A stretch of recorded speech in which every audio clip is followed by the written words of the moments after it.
Good evening and welcome to Behind the Headlines. My name is Timothy Nyangweso. The biggest news is us going to Afcon coming 2027. The football game has come home finally. East Africa, Kenya, Uganda, Tanzania, come 2027, will be hosting the Afcon here on every soil that we have here. But the biggest question is, even as the dust settles, what will be happening? Infrastructure, things like stadiums, things like hospitals. Then we talk further on what is needed by CAF as requirements. Shall we be able to meet them? This is the only sport that gets everyone unified and everyone desiring to see what happens. But stadiums are in place, being renovated. Question is, will the roads be in place? Will the airports be in place? The biggest thing is Kenya and Cameroon failed in 2019. Kenya failed in 1996. Shall we be laughing last or shall we be the laughing stock? Let's get to our panel this evening. We have the minister himself, the Minister of Sports, Peter Ogwang. He's here with us, former Minister of Economic Monitoring, and also the Member of Parliament representing the people of Usuk County there. Next to him, he is Honorable Engineer Moses Magogo, the President of the Federation of Uganda Football Associations there. He's also an executive member of CAF. He represents the people of Budiope East. When we're done with that panelist, we get to the man that talks tourism everywhere he goes. Amos Wekesa, Chief Executive Officer of Great Lake Safaris and Uganda Lodges. He is here to discuss tourism, but also what does this mean for all of us? Not last and not least, Ambrose Tashobia, proprietor of Warriors, a basketball team, formerly a president of FUBA, but now the chairperson of the National Council of Sports. What does he have in stock for us? And finally, she's always here, objective, and also making things clear. She's a social scientist, she's a researcher, Professor Sarah Sally, who is a dean at the School of Women and Gender Studies. That's our panel tonight. And we interrogate this bid that was successful. What does it mean? Shall we fall short? Shall we aim to get to 2027? Or even when the requirements are needed by 2026, shall we be able to get them? When we get into those, a footballing culture that is about $3.1 billion, shall we be able to make all the money we desire from it? Can we make the value chain valuable for all of us? You can join us on Twitter. Get there, drop your tweet, let us know what you're thinking. Or on YouTube, let us know what you're thinking. Hashtag UBC Behind the Headlines. Or you can text us or WhatsApp us on the number 0709 60 25 92, and we'll be getting to your messages in a short while. Let me get to the panel here. Gentlemen and lady, you're very welcome. Thank you so much for honoring our invite. The Honorable Minister is here. Honorable Magogo, thank you for coming. And Mr. Tashobia, thank you very much. Amos, it's always a pleasure. Thank you, sir. Let's get to it. Honorable Magogo, I think you're the best mouthpiece to start this conversation for us. You got into this presidency and two dreams you had. I remember them vividly. One, getting us to Afcon. We got there earlier than you predicted. 2019 is what you said. We got there 2017. You said, especially after we didn't have a good campaign, you came out and said, Afcon will come here. Finally, we see it coming to life. The biggest question is, how did we get here? Well, it is about being able to dream big. And like I've said before, taking Uganda in leadership back to Africa Cup of Nations after 39 years, we thought it was big. So we wanted to dream even bigger, that if we have gone back to Afcon, can we bring Afcon to Uganda? And that's how it started. But I want to correct you that the third dream was about the Sports Act, which we have also achieved. And we believe that the regulatory framework is the one that can help us grow and have a lot of these kinds of competitions. When we were in Gabon in 2017, and we looked at the country Gabon with all the due respect, this country has almost everything that we need to host, because if Gabon was able, and those who traveled, they will bear me witness that even if you had $1 million, you could not even get where to sleep. It just ran out of accommodation. We could not go between towns by road. We had to either take a boat or take air transport. And the Afcon was successfully organized. So we said, but really, if this country has done it, we got inspired. So we started at that time, but remember they had given away all the Africa Cup of Nations up to 2023, which eventually became 2025. The next option was 2027. I thought that's why I was sure. I was telling people we will win this bid. We were not just trying, because sincerely speaking, our bid was the best. I want to tell the Ugandans that they are consultants about these bids, people who help countries win bids. They came to us and they needed $1 million. I said, but where are we going to get $1 million to spend? So we used our technical staff at FUFA, the technical staff at Council, and the same in Kenya and Tanzania, and we put together a bid which was eventually the best bid. So these three countries have already, and I must go on record, we have already what it takes to host. There should be no worry. The only challenge which we needed to address is not roads. I've heard people talk about roads, talk about airports. But we actually beat the other bidders. We have 8 international airports in East Africa. People don't think about it when it's actually the truth. That much as we have Entebbe, we have Kabalega, which is also ready. So is Kenya, so is Tanzania, meaning that countries can fly into 8 destinations. Now, our only challenge is the stadiums. And as we speak today, Mandela National Stadium, the minister will confirm here, we will be back before the end of this year, ready to host Africa Cup of Nations at that standard. Then it means that we have to get a second facility. And in our strategy, we have said let's go for 3 stadiums, because in event of events that we may not predict, and one of the 3, because that was the question CAF asked, in event of events and one is not available, we have guaranteed that the 2 can still continue, because the stadiums required are 6. If Uganda had 3 and Kenya 3, we would continue. So the plan is at the end of the day, we will have 9 stadiums in the region that will be able to host the Africa Cup of Nations. So I want to assure people that we have what it takes. All we need is to concentrate on 2 stadiums, and the minister is here, we'll talk to it. They have assured us as government that they'll give us the 2 stadiums, and we are good to go. And just talking about the stadiums, let me put you on the spot. Which ones will they be? No, we would like Ugandans to give us time, such that we discuss this. Yesterday there was a debate going on. Everybody wanted. Today I have 1 million calls from Busoga themselves. This is our time. If we don't get it, then what I believe. I'm sure when I was minister, we saw the people in Keso. I don't know what Ambrose is going through. They saw him all over the pictures. But the truth is that let people allow us sit down. We must be able to take decisions, and we are saying we, definitely government, but for us we will do the support work, because we understand what is required for the competition to be hosted. Honorable Magogo, before I get to the Honorable Minister, you said there are 3 that will be there. I don't want to dig deeper, it seems you still need to discuss this, but what is the criteria that will inform that decision for the 3? I think it is important to understand what is required more than what is the criteria, because CAF has set standards. And for us, that's where we want to come from, because we are coming from a facility that is going to be accepted. First of all, you need a 40,000 seater, 1, and the others may be 15 or 20. They don't necessarily have to be 40,000 seater. Secondly, there are standards. So for us, what we shall provide to government is going to be, this is the minimum requirement in terms of standardization for us to be able to host the competition. We also want to understand that we have the demography of Uganda in terms of fans watching football. It is very important that you put a stadium in a place, and after the Africa Cup of Nations is gone, this stadium is still in use for other activities. Otherwise, we would have a white elephant. So we have the proper demographies right now of how Ugandans watch football in the different geographies that we have. And I like the demography. I'll come back to that when we dig into the details. Honorable Minister, you, Honorable Magogo and Tashobia were the ones jubilating and hugging each other there. In your own words, what does this mean for Uganda, and what do you foresee as government, especially with this bid being successful now?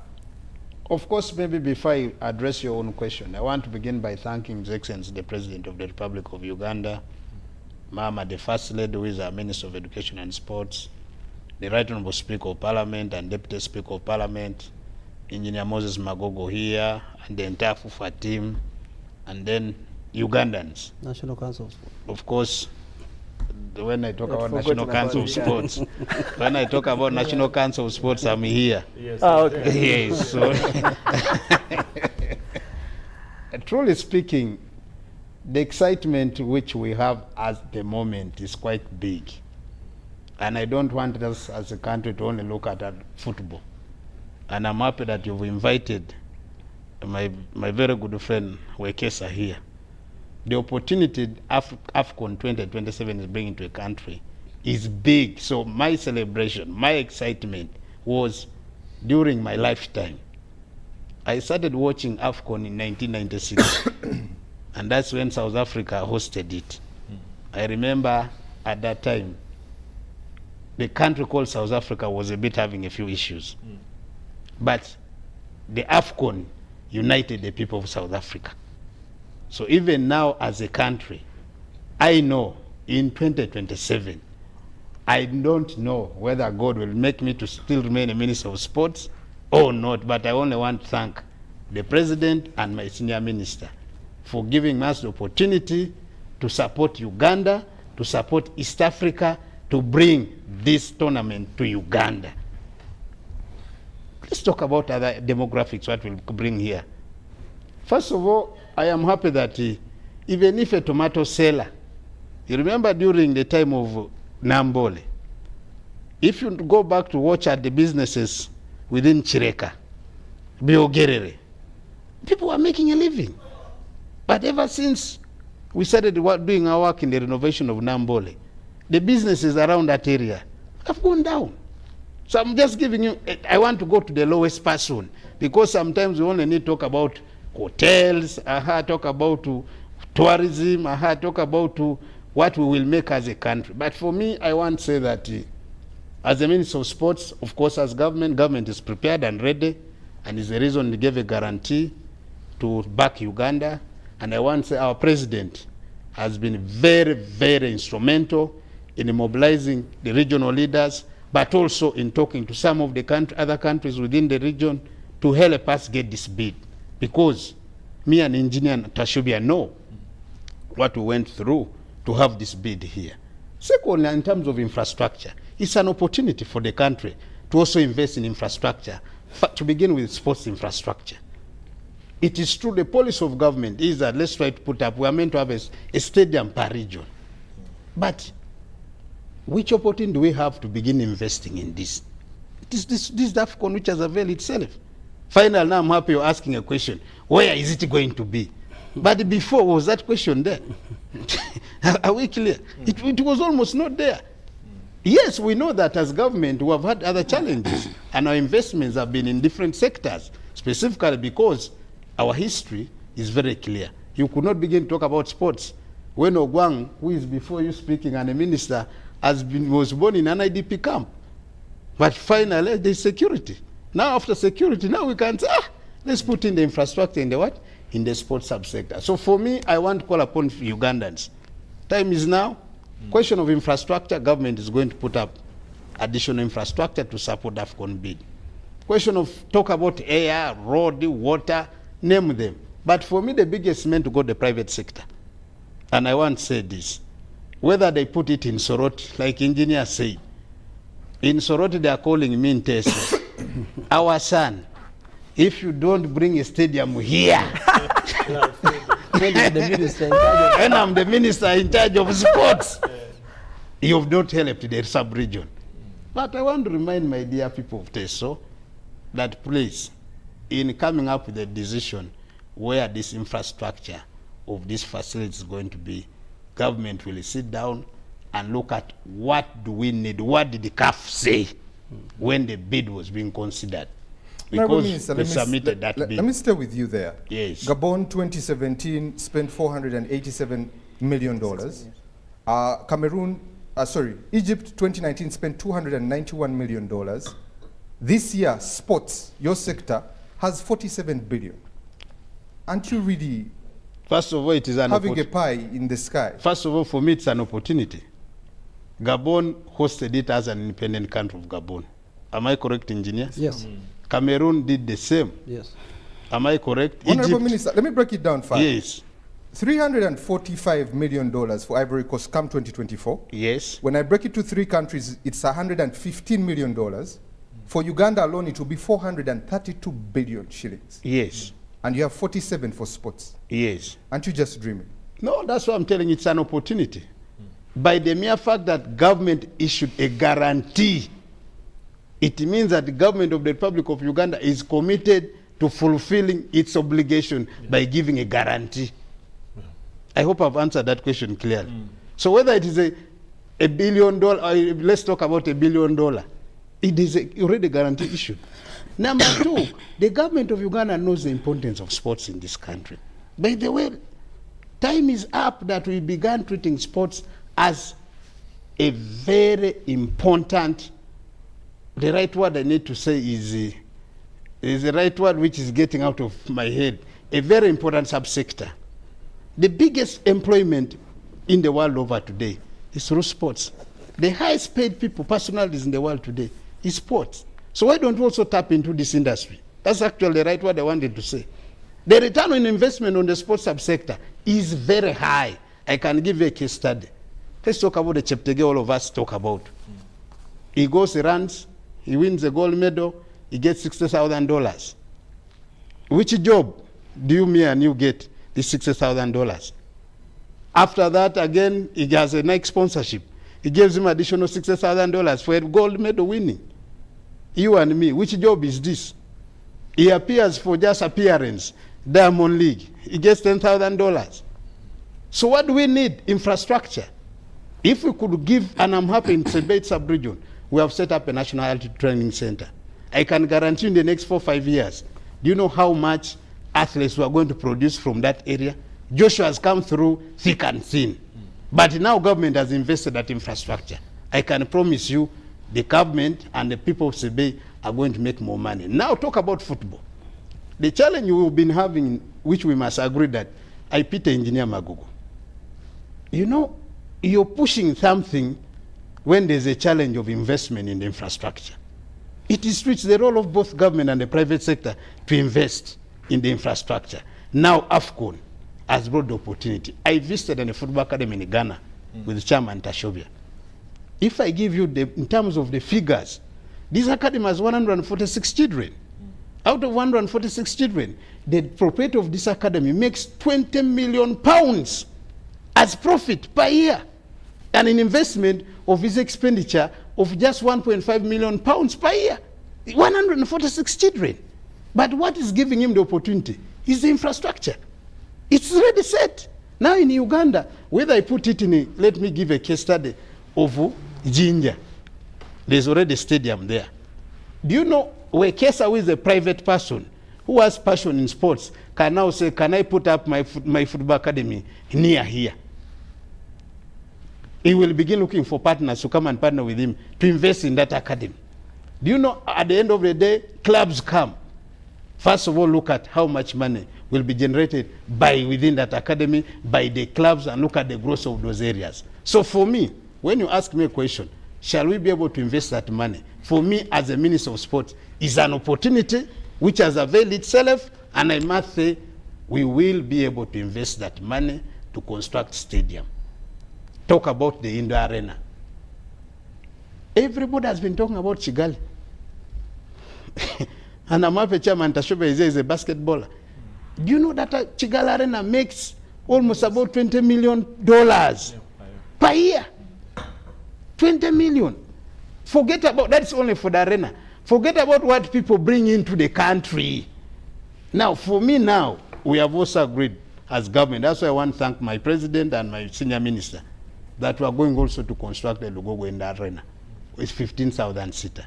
Do you know now how much money is going to come here?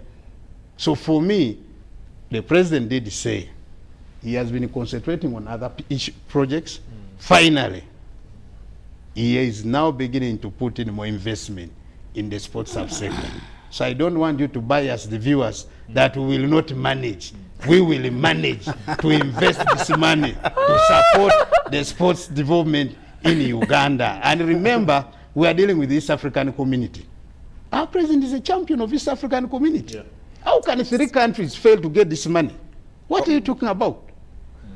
Honorable, let me bring in Amos. Amos, looking at tourism, 1.5 people coming in here, $1.8 million is what we make.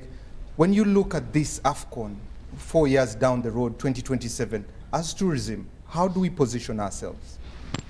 I think first of all, I want to congratulate the government for making sure that we actually win this. I think it's also important for Ugandans to know that our dreams have been extremely very small. Until we start dreaming big, we will never get out of poverty. That is it. This economy has failed in for many years because we have not had any external business strategy. And I can assure you that this is one of the biggest external strategy success that we should all be celebrating. That's true. I'm a critic of what government does, but I'm also objective in my way of looking at things. Now, as a country, my excitement is that the biggest opportunity for us in this whole thing is actually PR, the focus on the country called Uganda. The reason why you see so many flights going through Rwanda before they come here is because Rwanda has positioned itself. Rwanda is on an Arsenal t-shirt. When we shout, oh, Arsenal, Rwanda is excited, and they've done a good job. We should learn from them. Because on that t-shirt is written on Visit Rwanda. They are on a PSG t-shirt, my brother. They are on Bayern Munich. And that's not the only things they're doing. And that attracts a lot of attention. The $20 million that they make in that arena in Kigali. But also don't forget that tourism and sports in countries like the UK are actually in the same docket. If you see the projections by 2025 by the UK government, tourism and sports are going to be earning them £250 million. That is what their projections are. So when you hear WTTC, which is World Tourism and Travel Council, saying, like last year they met in Kuala Lumpur in September, and they were announcing the figures for 2023. In 2023, the projected earnings for the world tourism are $8.9 trillion.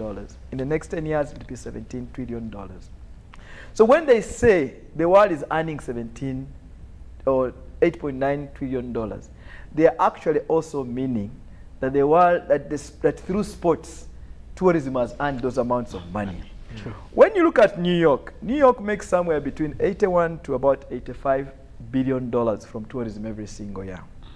But in tourism, there's what they call MICE, meetings, incentives, conferences, and events. That is where actually sports generally is involved.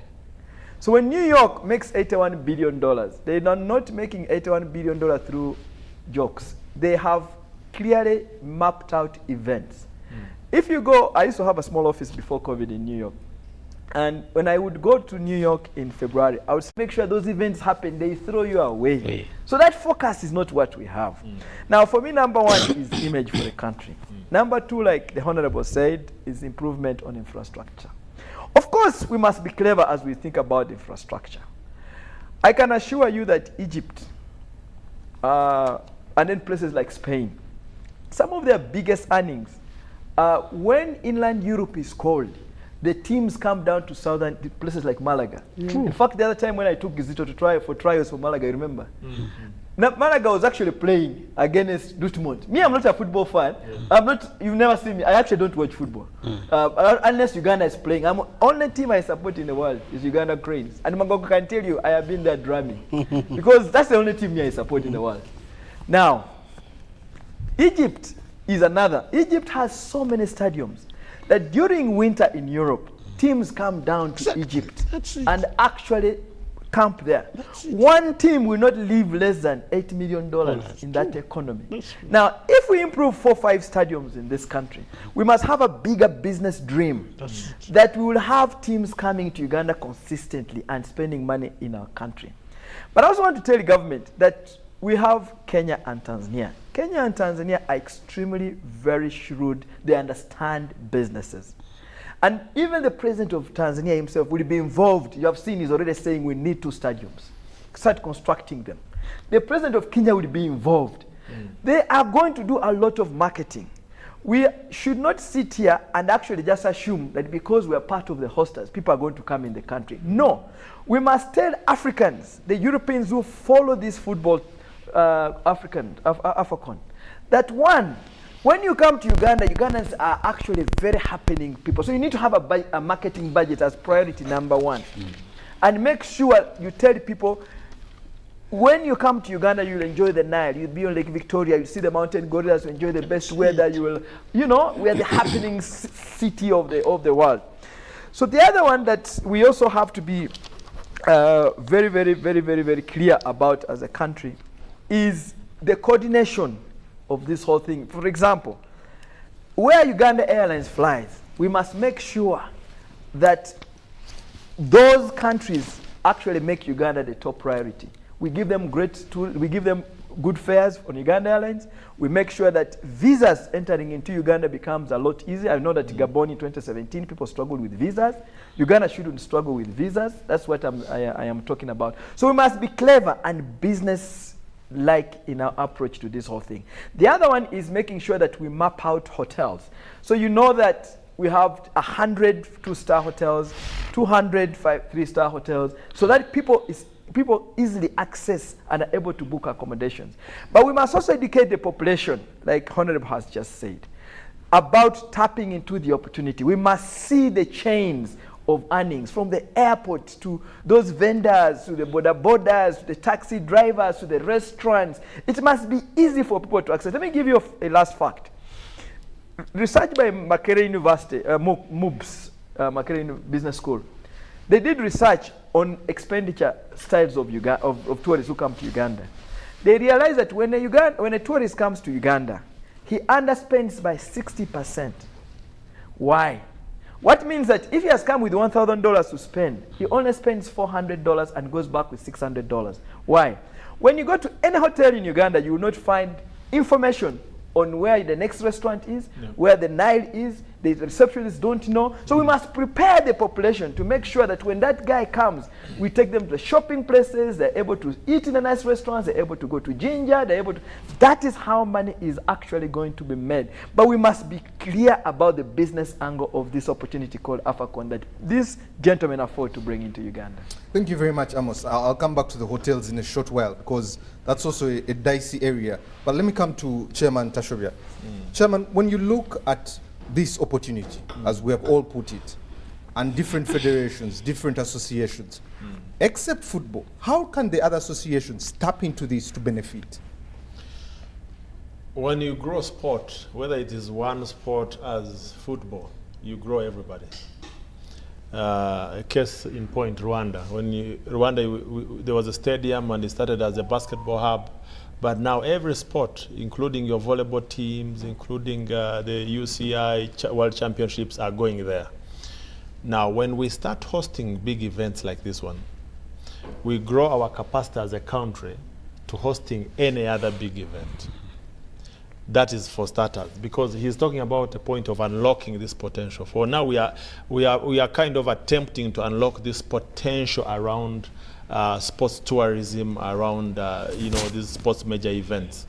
Now, the success story of Afcon 2027, the legacy of it is an inspiration to Uganda as a country to host Afrobasket, to host World Championships for any other sport. So that is going to remove the veil, in a sense, on the eyes of Uganda and the Ugandan economy, to think sport as an area of investment, but also in our strategy when it comes to stadiums. And this we are yet to to finalize. When we talk about regional stadia that we would wish to build, we have a plan at council. We are saying that if you put up a stadium to have it ready for soccer, you can as well use it for other sports. What do I mean? A stadium for soccer for 20,000 will need so much parking. So if you just added an indoor stadium, then the parking that you have already created already will help these other sports that you have added facilities for. So as we map out our infrastructure, and as we design them, we have to make sure that they are multi-sport in nature. We could start by looking at Afcon and how they serve Afcon, but later on, we must be sure that these facilities will serve the wider sports fraternity. So that we don't invest just looking at one sport. We invest opening up, the basket. But now the Honorable Minister, and we're in a very well-guided ministry, has already mentioned that we are doing a big complex called Lugogo Sports Complex, and putting up an arena, 15,000 seater. We are doing a 3,000 seater there. We are doing a hostel for 60 persons, a swimming pool, a gym, state of the art. So it's going to be, not just because I'm Uganda, I believe it will be better than the Kigali Arena. Now, as we even prepare to get to Afcon, if we finish much earlier, we will start hosting other build-up events, which could be anything from sport to whatever you want to mention. We had a case of Kigali Arena hosting the FIFA 73rd FIFA Congress, and the impact, I think, was 9 million to the economy, was $9 million. What we have in figures, how much money they were able to make. They made hosted another women event where they made 7.5 million dollars. That's the impact of the other infrastructure that we're putting up. So if I am a basketballer, if I'm a volleyballer, if I'm a handballer, futsal, we will have actually an arena that will be able to host those events even ahead of Afcon. And this discussion that we do have today, I think, is a very healthy discussion. And listening to Amos talk, this is what we want every Ugandan to understand, and to try and help them position themselves on to benefit from these opportunities. That now Uganda, we are unlocking ourselves to the world of sports tourism, to the world of being able to market ourselves as a country, to profile ourselves as a country, to sell the name of the country. So I believe that through this opportunity, we will not only do soccer, we will not only do football, we will do so many other sports on the Afcon bid itself, Afcon preparation itself, but also on the facility that we want to do in Lugogo. Let me put a straight question to you, since you're the chairman of the National Council of Sports. Yes. Do we see any return on investment? If we look at Egypt 2019, invested $291 million. Return on investment, $83 million. What do you expect as return on investment? It depends on what you quantify. And when you measure the impact of sport, you have to quantify so many other things. First of all, what culture are you building in the country? At the bottom of the pyramid of the relevance of sport is health and social cohesion. Those things are never quantified. No one ever quantifies how much the country has benefited by changing the culture of people to love sport and be sporting people. No one ever quantifies that. Secondly, no one ever quantifies the cohesion that is in the country. And the president across is the one who normally asks. I have a friend, he's the head of a federation. He says, each time we go to him and say we want to do something, and the minister says we have no money, he asks them one question: how much money do you pay for your people to be happy? What price tag do you put? Now, sports does that, and no one quantifies it. So when you look at sports at the face value, you look at the peak of the pyramid and say, okay, how much money came into the hotels, how much money, but the impact of sport is much bigger than that. That even the kids, we were here watching World Cup, Rashid Yakini, we know coaches, you start dribbling and you think you are a coach of some sort playing soccer, because you are watching this man, a Nigerian, playing in a World Cup somewhere.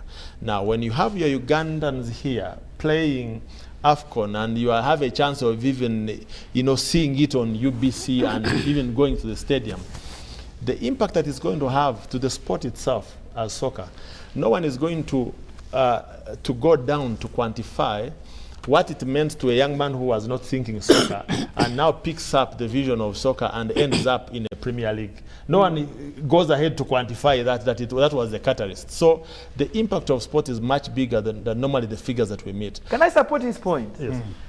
First of all, you should know that Egypt, according to WTTC, last year earned about $17 billion from tourism. But WTO thinks that they earned $22 billion from tourism. Tourism earnings, when they say Egypt earned $89 billion, what they mean is what government got. Yeah. Because no one understands the expenditure of a tourist, a person who has come, is actually more in the public than it is with government. Government just collects that 80, but the effect is much bigger, long term and short term. Yeah. Now, to that same point, I wanted to talk about South Africa, World Cup. Before the World Cup, the negative image that the world had on South Africa was, so massive. The tourism numbers, I think, more than tripled after the World Cup. Direct impact, I think it was from 1.5 million to 5 million visitors South Africa. But most importantly, Johannesburg was 122 million passengers as an airport. Now, when you talk about a country being impacted by sports, South Africa is a very good key point, because people never imagined that you could go to a country that when you are in Santon, you are like in Europe. And you can go 2 hours away and you are in the wild and you are seeing the big five animals. What better destination than that? We go to the deserts now, to Dubai and whatever for holidays. The Western world had never interacted with that kind of world. But it took a lot from educating the people to telling them that the strategy out there is to keep the veil on the eyes of South Africa, so that people don't see what is happening. Now, when the World Cup happened successfully, people came and interacted with this country and said, no, we've had a wrong opinion. Us as a country, we are not immune to that. That there are some mindsets that have been made about Uganda, some stereotypes about Uganda, more so now with what is happening with the LGBTQ and all this. People need to come and interact with us as Uganda, as a country, as a people. You meet Ugandans. I have friends from NBA who normally say, we always now get an excuse of coming to Uganda. But the first time when I went to South Africa in 2007 for Basketball Without Borders with magazines from Uganda Tourism Board, and I was just giving this NBA and say, come to Uganda. They say, well, Uganda. They say, you come, there are gorillas. They say, King Kong is there? They say, yes, King Kong is there. You don't know? So now, 2 years ago, I met a lady called Susan from Nike. She says, I still have that magazine and the disc, and I'm coming. Now, the few who manage to come, they will tell you, Uganda is the place to be.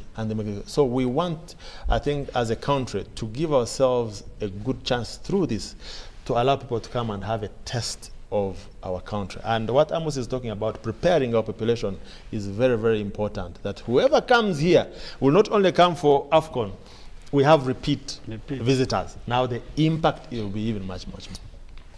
Professor, let me come to you. The gentlemen, except Amos, are really in the sports arena. Yeah. I am in sports arena.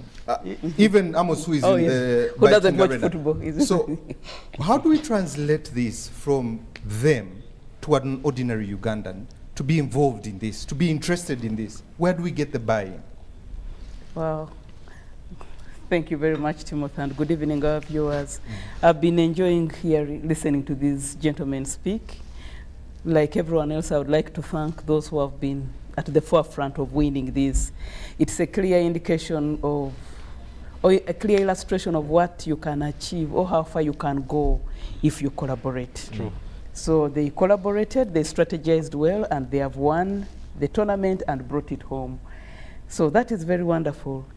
But there's something that Amos said somewhere when he was submitting about how do we get this from high up there up to the lowest. When such tournaments happen, maybe it comes from our homes that when visitors are around, you chase away people away, okay? Because you don't want visitors to see our bad side. So I think for us to really have the buy-in, people have to be made to believe that they belong to this thing. That's a Ugandan thing. And it goes back to what all of them have emphasized. It's the issue of branding, the issue of marketing, the issue of building an ideology around this thing. Everyone here has emphasized the issue of social cohesion. How will it build social cohesion? Is if we have, I don't know what the slogan is going to be, but what will the slogan be? And how do we all get to buy into the slogan? Or whatever there is a way they call it in sports, the tagline, the tagline, so that everyone knows that when we are speaking about that, we are speaking about this particular tournament that's going to happen. And of course, the other thing they emphasized is how we can take it down to the lowest people. Someone talked about vendors. How will the women benefit? How will the hawkers benefit? But also how will the people beyond where it's happening also benefit? It's true markets like the ones in Chireka have always benefited from Nambole. the importance of everyone seeing that they have a stake in it will help us deal with the bad vices that occur when such tournaments. Because you don't want to bring your guests here and the memory they have about Uganda is how they were ripped off or how they were robbed. Or we begin now telling people, you see, don't step outside the hotel because if you do, this might happen. So the issue is we need to build social cohesion. We need to get everyone's buy-in so that our visitors will be comfortable. Because if they are not comfortable, we shall actually register losses. They've all emphasized how it boosts development. And here I would like to refer to a study which has been done. I mean, they are researchers in the University of Johannesburg, because South Africa has very big sports departments that have been tracking some of these tournaments. And one of the things they say, beyond the infrastructure development that is obvious to everyone, is that when people visit a place, there's always a chance for them to return. Yes. Like he has said, you know, if we was to, I mean, it was a joke about King Kong, but you know, once people visualize a place and go there and realize that it's not as bad as it, or it is not as mysterious as it has been made to be, they will always return. And of course, Uganda has these advantages that our visas online are among the best and quickest to access in the Africa region. I know there are improvements that are needed, but actually that will be done. So the issue is, how do you get the common man into this? One, it has to be branding and marketing. And the clear example, especially ever since you invited me on this panel, has been, how come that the most commonest of people in the most remote of villages follow the European leagues? They buy T-shirts of the European leagues. They will tell you that if you have an event, is it on Sunday evening? Even our WhatsApp groups go quiet because people are watching La Liga. Well, I don't know these things, but there's a Premier League. And I've been here thinking, okay, so if we wanted Wankulukuku United and it's playing Chebando United, how do we get people? Even, okay, those may be very local, but if you want Sports Club Villa, those are the teams we grew up with. Yes, and that Express, we no longer hear about them. That one. but they are there. How do we draw Ugandans, for example, to watch these leagues or not? It goes back to marketing. It goes back to branding. It's true. So sports, these things don't just occur by themselves. It's the whole aspect of intentionality that Amos is talking about. So from this kind of thing coming, there are going to be spin-offs. That's what I'm expecting. That there are going to be spin-offs in terms of better branding and better advertising, so that even after Afcon, Ugandans will actually follow Wankulukuku United, or they will follow Sports Club Villa or Express. That's one. There's also the issue of talent development. Some of these things will not be visualized at the time, achieved at the time of the tournament, but the spin-offs, talent development. Go to any village, there's a football field, whether it is slanting like this on a mountain, but kids play football. And then some of the best footballers are in that place. I did my PhD in Edinburgh, and the places where they would go to identify talent were the primary schools. And because things there, of course, were divided between the Catholics and Protestants, including schools and sports, people guarded their talent. You wouldn't go to identify talent from schools where you are not of the right aligned religion. But what I'm saying is, when our people learn to market, when our people learn to identify talent, they will go and pick them. So that will be another way of benefiting. The members have already emphasized the trade bits, the tourism bits, the infrastructure bits. So we don't need to emphasize that. But for the common person, if you know that you have a stake in that, if they see that a local child can be promoted and they grow up into these tournaments, they will have a buy-in. And I think another thing is, in addition to ideologically getting people well aligned mentally, psychologically, and everything, I think people will also need to know how they are going to be accommodated. I think we should not leave it to chance that, okay, the tournament has come and Ugandans are going to participate. But as the people who are in charge, I think this is time for them to go on the drawing board and say, what do we need? It's good you've mapped the roads, you've mapped the airport, you know the stadiums you need, you know the hotels, I know you're going to document them. But also for the local people, of course there's Nambole, but what else do we need? I hope that will also not be the time when hawkers will be driven off the streets. But if they are to be there, how well will they be organized? How shall we organize the traffic? And all of these things call for planning to the smallest unit. Detail. So things don't occur by themselves. It's not that you go to the European League and things occur by themselves, or you went to the UN meeting and things occurred and then we all come back to say how wonderful it is. People spend time. So the commitment of financing is not going to just be on infrastructure, but it's going to be on these groups that you're going to plan. And because you want all your people to have a stake in it, it means you are going to have representative groups. So that people know that, oh, I have a chance of putting my stall somewhere and maybe I will sell a basket or two. Then people now will all begin to work around supporting this initiative. So there's a lot we can do in terms of promoting identity, in terms of promoting culture. We are talking about national cohesion, but also there are spin-offs if we have regional cohesion. I know we are already East African community, but this is an opportunity to even strengthen it better. So that maybe the collaboration we are seeing in football will also occur in sports.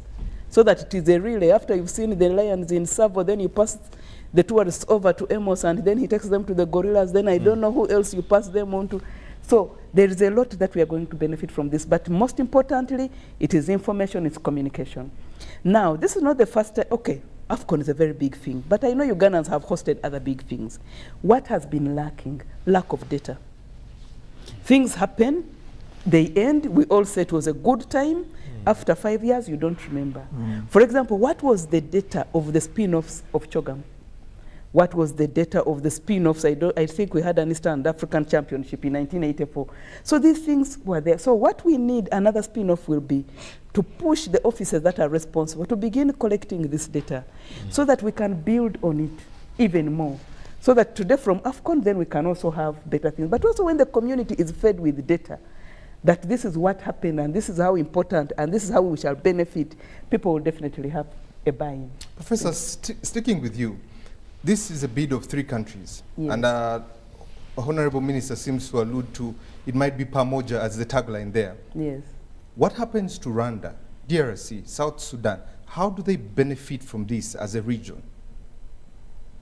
Wow, now that's an interesting one. I don't know why Honorable Magogo left them out. But I think they will benefit in that the tourism which will come here. For example, if you're talking about gorillas, people may not just want to stop in Uganda. They may also go to the other side and benefit. But they're also going to come and have a game brought closer. They talked about people traveling to Gabon. Now, Gabon was a longer distance, even if you're coming from Rwanda, Burundi, and South Sudan. Now you have it in Uganda. You can come. Many of the countries you're talking about who look not to be part of this bid actually share very close demographics with us than with anyone else. These are places that I've been to. So it will be easier for them to come in. But again, it goes back to how the planners are going to be, to plan, to ensure that actually those other countries coming in do not actually exclude Ugandans. They are welcome to participate, but it will be sad for Ugandans not losing out this opportunity for the people on the ground to people who are better organized. We all know that Rwanda is very, very well organized. So if we don't organize ourselves, we might actually lose some of the opportunities to the lower people, to the entrepreneurs who would have benefited from that. But I think the best issue is we have the minister here, we have the chief bidder here. Probably they should inform us how they are planning to ensure that the whole region benefits, but without excluding the locals. It's very important. Let me come to Honorable Magogo. One of the things she has mentioned is a plan. Is there a plan? What does it look like? And does it trickle down to an ordinary Ugandan? I think, Timos, I'll make a few comments, probably to support the debate, before I get to the question, that when the Africa Cup of Nations took place in Cameroon, it was viewed in 168 countries across the world. That's in 2021. And this was for the first time to get these numbers. I believe it is even going to be much bigger than this. There is no better way. Cameroon was sold across the world. What would be the value in terms of cost that you would attach? And you know, in marketing, you cannot buy what you don't know. You know the fun of marketing. The first thing is you must know before you buy. So for me, this is an opportunity, first of all, to look at it. When you look at when we won this bid, I can guarantee you that in 54 countries, The newspapers of the following day, there was the word Uganda in them. Because this is a competition that touches every individual in Africa. It's the biggest football event in Africa. So for me, this is one thing. Then the other thing I also wanted to mention briefly is the legacy. That when you're going to host the Africa Cup of Nations 2027, it has started today. We are on this show as sport. Yesterday we are in Parliament for 2 hours as sport. So first of all, there's the benefit of that, but secondly, also we will talk about the 2027 even after. Yeah. Many years after, we still talk about Brazil 2014. We have just been talking about South Africa. They are getting marriage here on this show because of 2020. How much value are we going to attach to that? And then secondly, for me, it is an opportunity for the East African community. We've been struggling with integration. I've been to the Schengen states, almost, and everybody has been. These are 27 European countries that have a single international border. The moment you get into France, You are everywhere. you are borderless everywhere. Yeah. But do you know that for me to go to Tanzania, Uganda, I'm not given more than 90 days, and I'm supposed to be coming back to Uganda.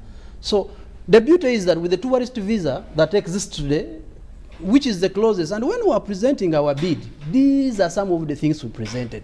And we said that in Africa, there's only one place where you will enter with one visa, a tourist visa, and it will take you across. Yeah. It will not only take you to the 3 countries, but it will take you to Rwanda. It will also take you to South Sudan. We also mentioned that in addition to the biggest population, only Nigeria beats us in the whole of Africa when we do East Africa. At the end of the day, we have Malawi, DRC, call it Rwanda, Zambia. Burundi, South Sudan.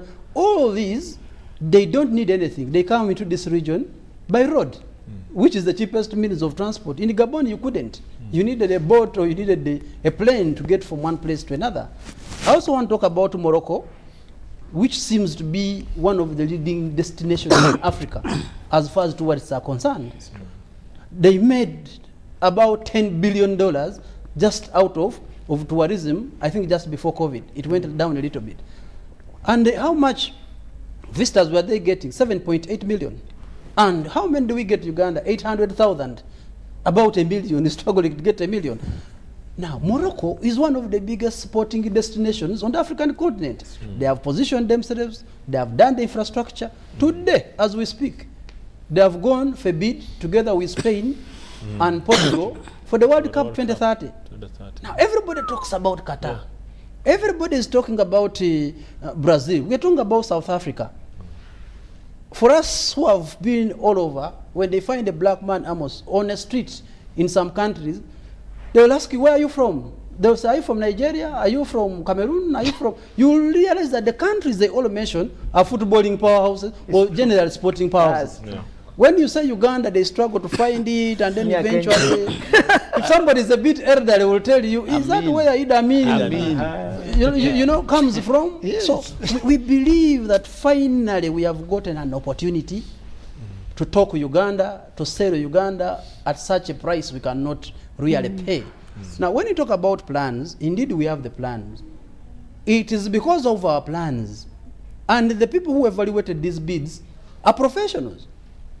PwC, PricewaterhouseCoopers, were the consultants that were hired to look through these plans. And I've always told people, you are awarded to host on plans. And PwC went through our plans that we presented, and they realized that actually we were rated the best, and no wonder we actually got the bid, ahead of Senegal, ahead of Nigeria and Benin, ahead of Botswana. So if you ask plans, we have the plans. What we want to do is to retreat, because we have been dealing with the bid. Now we are dealing with the rights to host. We'll come back to the country, and I'm very certain that our plans are definitely going to be in support of the lowest person on the street to benefit from this hosting, just like any highest private investor who may want to invest in Uganda, not only in sport. And Honorable Magugo, let me stick with you before I come to the Honorable Minister. We have no national coach. We seem to be in a transition. National coach. We have no national coach. A transition. You just recently put out the job. 200 plus people applied, of which you said some came, only 2 Ugandans were able to apply there. What identity do we have for football? What do we look like? What philosophy do we have as a country playing football? First and foremost, when we bid to host, the plan is not just going to be infrastructure. There's also going to be a sporting plan. We will be in Moroto this weekend on Saturday, the 7th. That is our annual general meeting as football, and we are going to release our technical master plan, which is going to redefine our whole approach of how football is played in this country. There are very many interesting things that are there that are going to help us turn around. The coaches, it is indeed true that we need expatriate in this area. This area is highly specialized. And as a country, it is not only this area that uses expatriates. There are many expatriates in this country. Yeah. I think we have a job to do. And we have been really, really unfortunate that football, most of our footballers generally played football in this country. You're going to talk about other African countries where their footballers got the opportunity many years to be in the top clubs in Europe, work with the best coaches, and eventually get exposed to the #1 world as far as football is concerned. You talk about Senegal. They have a Senegalese coach who has been in the topmost clubs for the whole of his life. So when he comes back, it's not just only Senegalese. Now, when you come to us, we are just in the recent years that we are getting some players, the Denso Nyangos, the Ibra Sekajas, trying to establish themselves. And that is going to take a bit of a while for those people to get the experience to be the coach. Because when you play against Morocco, you are playing against a coach who is paid $300,000 a month. And by the time he's paid $300 a month, $1,000 a month, it is the value. You go to South Africa, you are playing with a country that is paying a coach $100,000 a month. So for us in Uganda, we are saying, why don't we get Ugandan? First of all, even the Europeans we are getting the ones that we can afford of 10,000, 20,000, still. But remember when we are playing, I'm going to play against Morocco. Look, Morocco invests $30 million every year in football. How much are we investing? You're talking about sports. We get 17 billion from government. This is about $3.5 million, but you have to beat somebody 10 times your budget. When Morocco is playing, they have 10 national teams, 1 international weekend, all the 10 are playing across, but I have to choose. And I said, when I take 17, I shouldn't take 19, so that I can fit in the budget. But again, what happened to that child who is 19 at that time? Misses the phase. So I want to assure the country that the new technical master plan we are coming out with will address your concerns. It's about Ugandans becoming, being trained into being more coaches. We have gotten destinations in Europe where we are taking certain Ugandans to be sure that they get the kind of training and experience we need. It's a very, very holistic plan, and I can guarantee you that 2027 we will compete. We will not participate. Okay, let's take a halftime break here and come back to be able to answer some of these questions about this Afcon successful bid.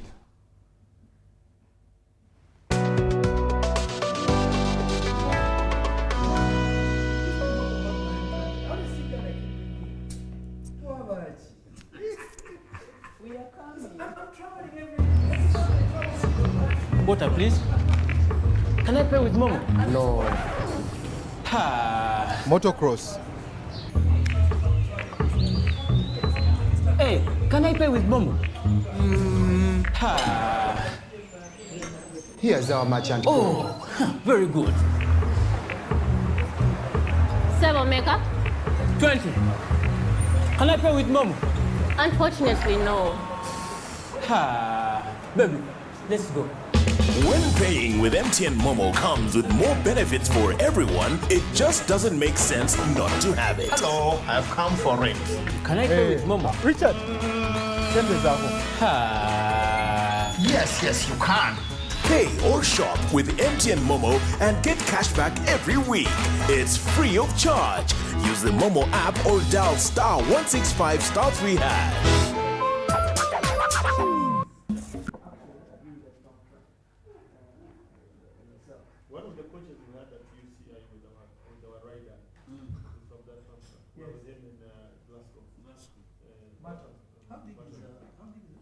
No, it's about this. It's how it is done. It's how it's done. It's the architecture of a pump. No, I have 100. You wanted some? You wanted? I also want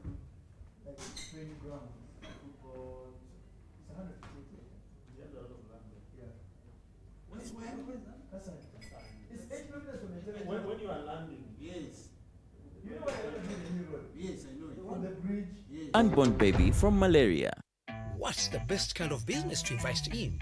One that connects Ugandans border to border with high-speed broadband 4G and is the first to launch 5G? What about one of the largest corporate income taxpayers in our country? Oh, the fastest growing telecom in the last 5 years. Wow. Well, here's a chance to invest in it all. Take part in Airtel's initial public offering today for as little as 100 Ugandan shillings per share. Remember, a retail investor gets 5 incentive shares for every 100 they buy, and 6 incentive shares if they purchase using Airtel Money. Dial star 185 star 85 hash now to get started.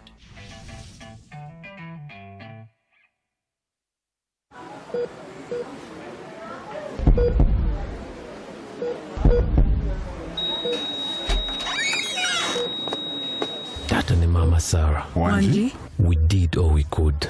Naye we couldn't save her. I'm sorry. You brought her in very late. Malaria destroyed her organs and reduced her blood levels. She was anemic. You know how dangerous malaria is. I am sorry, but malaria has killed your daughter.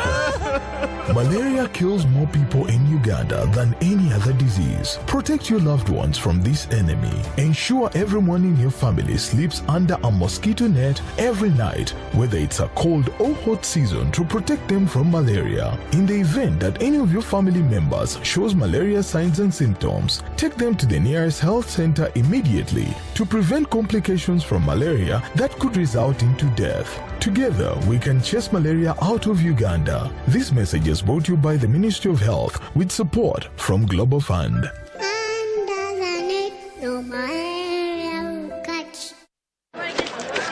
Juko. Yo. Check the shopping, man. What's your secret? Haven't you heard of the Parish Development Model PDM? Yes, I did, but I thought it was just a talk. No, Sebatia. It is real. I and a few friends together formed a circle, accessed money from the PDM, invested in a portrait project, and now things are moving. Juko. I thought I was one of your friends. You are. But you left me behind. I didn't leave you in poverty. What you do, just visit your LC2 chairperson and your parish chief and start the process of economic transformation. Just like that. Okay. The Parish Development Model is an initiative from the government of Uganda through the Ministry of Local Government designed to transform all lives of Ugandans for the better. PDM, my parish, my development, my life. Are you tired of high fees and slow transfer time when sending money? Airtel Money is here to revolutionize the way you move your money. We have revised our rates back to ground. Sending money from Airtel to other networks in Uganda, East Africa, and to the rest of the world has never been more affordable. Dial star 185 hash and start sending money. Switch to Airtel Money today and experience unbeatable rates and top-notch services for all your local and international money transfer needs. Airtel Money, instant, secure, borderless. Maze okuwaayo okumbaga yamwenemu nkyowera ndi kulinda ondagirire momo pem migasita ndala mukaga 5 sita 3 ash yes maze bambuziza enter merchant code tamu 7 emirundi esatu maze abankobye enter amount nditamu olukumirwako buti bambuziza pay using mobile money mobile money MTN Central Point tamu 1 mobile money buti abankobye enter pin buti awo tamu pin yo kai pin bagisoma onogenda anti tigendereire bwena pin tibagisoma bampereza ka message baba ze namba ile nina mu olukumirwanga campaign yokumbaga ya mwene aiti kubula kwa bitano dede basala mama mbwe bya mama pe bya kusasa alikwenda kuiba wama byabwerere. Pay or shop with MTN Momo and get cash back every week. It's free of charge. Use the Momo app or dial star 165 star 3 hash.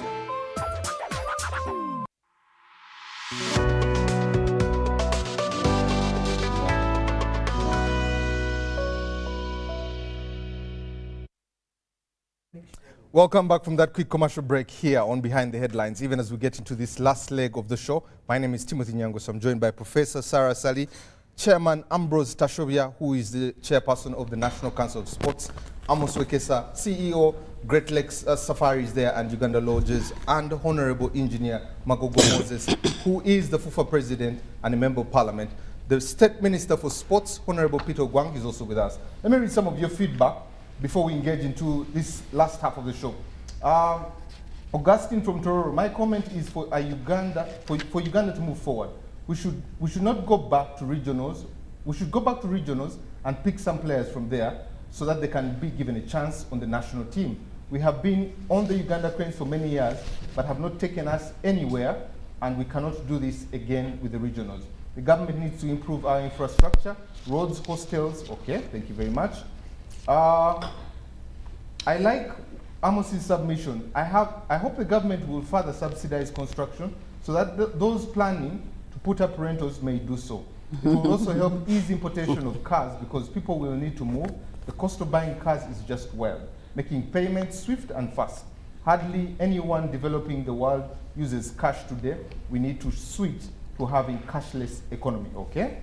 James from Manafa says, appreciating what's going on there. Congratulations to Honorable Engineer Magogo. However, the minister is talking big. Can he talk and walk the talk?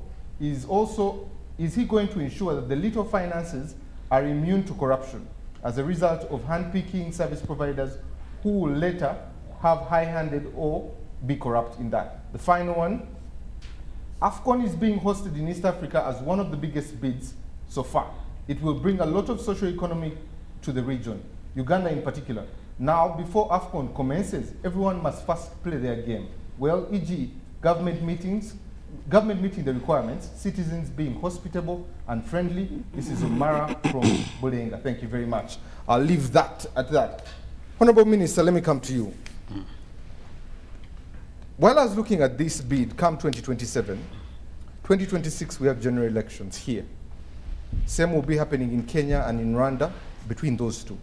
How do you hope to navigate the political landmine, knowing our history in the past elections in Uganda and in the region? Well, first of all, I want to say that it will also be an opportunity that the Afcon 2027, despite of our political challenges here and there, it will be one which will unite us after the elections. Because like I earlier on said that we must appreciate that football is a uniter. Number two, I want us as Ugandans always, like Amos has said, some of these comments, they are good, but in one way or the other, they tend to scare the people. Why are we beginning to anticipate what, in my considered opinion, will not even be a problem?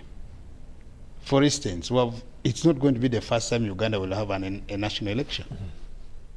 We have held elections. Those who have challenges with an elected government, there are procedures of going to court if you're contesting the results. So for me, I don't want really to begin thinking that despite elections, we will have a problem with Afcon. Whatever may be at that time, I want to guarantee you that the government of National Resistance Movement under General Yoweri Kaguta Museveni will secure the country. I'll make sure that the country will be peaceful and we shall be able to host Afcon as it has been planned and agreed. I want now to speak as a minister of the government of Uganda. Secondly, I want also to say this. EAC as a country, first of all, like all of you have been saying, has a total population of about 300 million people. 160, but now if you combine these others, the neighborship, like there was a question which came, how will Rwanda benefit? First of all, Rwanda is privileged that it has Air Rwanda. That's the first benefit. Then it has buses. They will come. People will use Air Rwanda from whichever destination which is coming to Kigali and end up coming to what? To Entebbe. Let's talk about Burundi. I'm sure, first of all, that it will also be an advantage for the same funds in Burundi to drive to Kampala or anywhere apart in Uganda. South Sudan. I know that there are buses which every day leave Kampala going to Juba, unless if it is not correct, but I'm aware that there are buses which go. But also, Uganda Airlines flies to Juba, flies to Burundi, flies, I'm not sure whether they have direct flight. I think they even go to Kinshasa as of now. They do. And now we are going to talk about going to Nigeria. This is an opportunity still for the country to make more money. So I want also to answer the question of which someone tried to bring. The minister is talking big. If I don't talk big, who else is meant to? What a question. With a bid in our hand. I was expecting something different, but yeah. Moreover, at this time, when we have the right to host. I want to really remind my fellow Ugandans that, and I'm happy that Wekesa is here. Our problem as a country, we have always remained thinking small. Yes, that's true. That's true. I never ever dreamed to remain small. That's true. My history speaks for me. For those who know where I've come from and where I am today, I've always remained talking big and planning big and thinking big. No wonder I'm in the studio. So friends, fellow citizens of Uganda, this is an opportunity for the country. And as East Africans, we must all talk big. Can you imagine? It's the first time. There are 54 countries. How many years would it take us to get this opportunity? It's a once a lifetime. It's a once a lifetime. So if we don't talk big, then we can't come here and waste our time and say, you see. No. Okay, let's talk about a few issues which I've said. That, okay, it might be an opportunity for others to try to make money, corruption, that some of this handpicking. But I also want to remind fellow viewers that this is a specialized industry. Constructing a stadium is not something I can pick a company of Gwere United contractor. No. If those who know Gwere can bear me.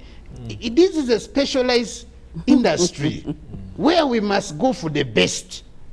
So if you're going to look for Gwere United contractor, then there's going to be a problem.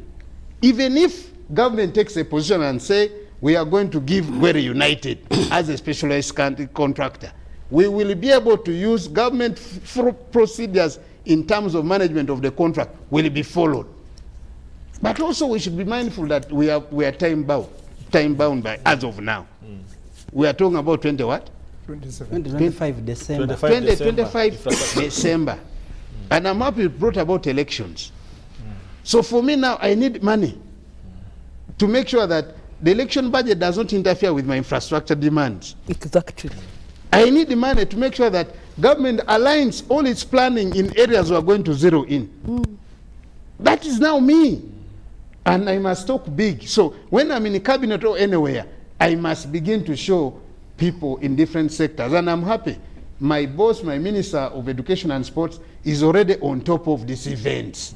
We are beginning to align all programs of government to work within, making sure that this is delivered in time for the program. Honorable Minister, let me stick with you. Some of the requirements are infrastructure, security, 5-star hotels, and a level 5 hospital. When you look at these requirements, shall we be ready? First of all, like engineer did say earlier on that, the people who came here, it was a consultant firm called PricewaterhouseCoopers. They were taken through to these specific areas to check on that infrastructure. They visited. Honorable Minister, so now we also know that Cameroon and Kenya failed, 96 and 2019. So what I'm asking here is, shall we be ready? I want to confirm to you as a Minister of Sports in the Republic of Uganda, we will be ready to host African Cup of Nations come 2027. All that infrastructure you're talking about will be Minister, maybe one point you should also bring out. When Tim asked about the plans, our plans are that we have a contractor in the country who is undertaking a project with the Ministry of Education and Sports that has experience in over 180 countries of constructing sports infrastructure. And these are the people who are going to do the indoor stadium in Lugogo, who have done the stadium in Senegal. And our plan which government must buy in, is that these are the same people who should be contracted, and they need only 18 months. You show them where you want a stadium, they give you the key. This cuts out all the red tape, all the bureaucracy, all of the delays, because this is their specialization in terms of quality. They have done it. For Senegal, the stadium Senegal was using to bid was done in 18 months. The same company, we are not saying we will bring them, but they're in Uganda, Honorable Minister. Yeah, that one, of course, is part of the detail, which will sometimes we keep it to ourselves. But one time, again, I made a joke. You know, Ugandans on social media have always had me for breakfast, lunch, and supper. You used to get it on sometimes. Yeah. And now I am happy that finally it's my time to turn back to them. First of all, they underscored us. These are normal jokers. Yes. Where are they going? Where is the infrastructure? Fellow Ugandans, we are here. Honorable Minister, I hope to turn the other cheek and not be slapping it. But Amos, let me come to you. Yeah. There are two things that really, twofold that I'm thinking about. You talked about PR. You talked about marketing there. But before I get into those two areas, how do we get Ugandans to have ownership of this tournament come 2027? Well, first of all, I want to say thank you for inviting me. I never ask anybody to be on TV, to be honest. But when you invite me and I have the time, I come. So the only mistake I made was I forgot to put on a tie, which I normally don't. But I am so glad that I'm sitting with actually brilliant people. And also, just knowing that the message of positioning Uganda is actually being well understood. Even from here, everyone is accepting that the only way out for Uganda to grow is actually positioning it. Yeah. And of course, I would like to emphasize Professor Sali's approach of talking about understanding data. You know, one of the reasons you called me is I'll tell you facts. I take time to understand what I'm actually talking about. But one thing that I have always said is that Ugandans are extremely very enterprising people. And I've always said on radio, I don't know, Honorable Gogo, wherever you have listened to me, KFM, when I'm talking about Ugandans entrepreneurship. The best time to see entrepreneurs among Ugandans is when a Ugandan team is playing an international team. Yeah. People come from every angle to make t-shirts, shirts, caps, you know? They will make money. They will make flags everywhere. So Ugandans actually have been lacking opportunities. And I hope that Afcon just gives us an opportunity to go and bid for more international organizations. I mean, you look, I'm talking about Rwanda. Rwanda is extremely very intentional. Yeah. Do you know that in 2025, Rwanda is going to be hosting the World Cycling Championship?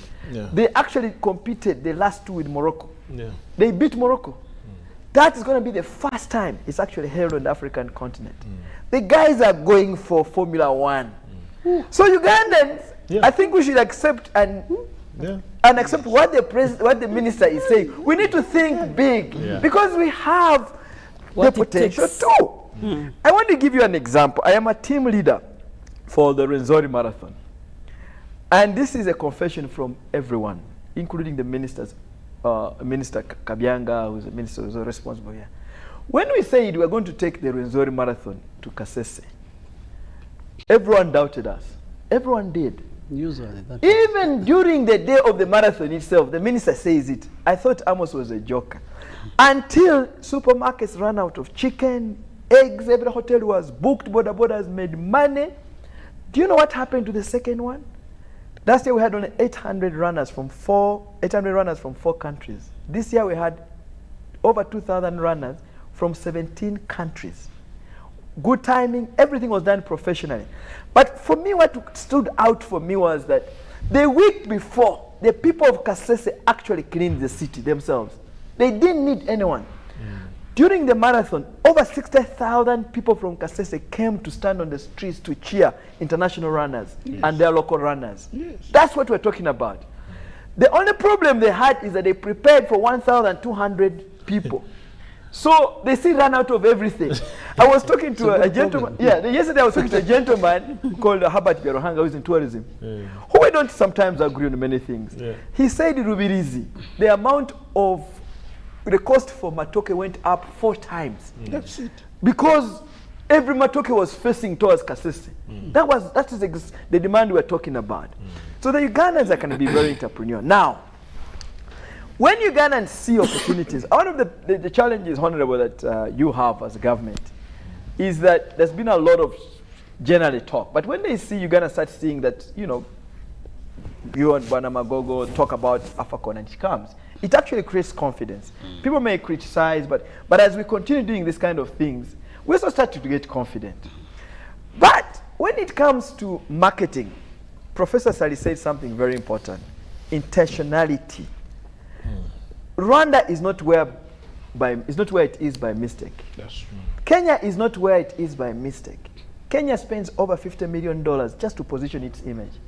Tanzania, you have seen the president herself guiding with some of the top journalists in the world, taking them around Tanzania. Now, for Uganda, there must be a clear budget that is based on data where you say around 10,000 Southern Sudanese love Senegal. Senegal will be playing with Uganda. How do we get those 10,000 Southern Sudanese to come and spend the money in Uganda? The other thing that we need to do is that won't just happen. Marketing is an expensive venture. Exactly. You are supposed to invest for you to earn. For us to get over 2,000 runners from 17 countries, our sponsors gave us over $1.5 billion shillings towards just positioning the marathon. And they're going to give us more. We're going to be launching it in Nairobi next end of this month. We shall be going to London Marathon, Rwenzori Marathon. We're going to Kili Marathon. We're very intentional. You have seen the quality of shots, the quality of organization, the quality of marketing are all top notch. Why? We are extremely, very, very, very intentional. But there's one thing that, again, Professor Sali. Something you said, I don't want to lose it. Yeah. The people in Kasese clean their own place. Yes. With no one leading them. Absolutely.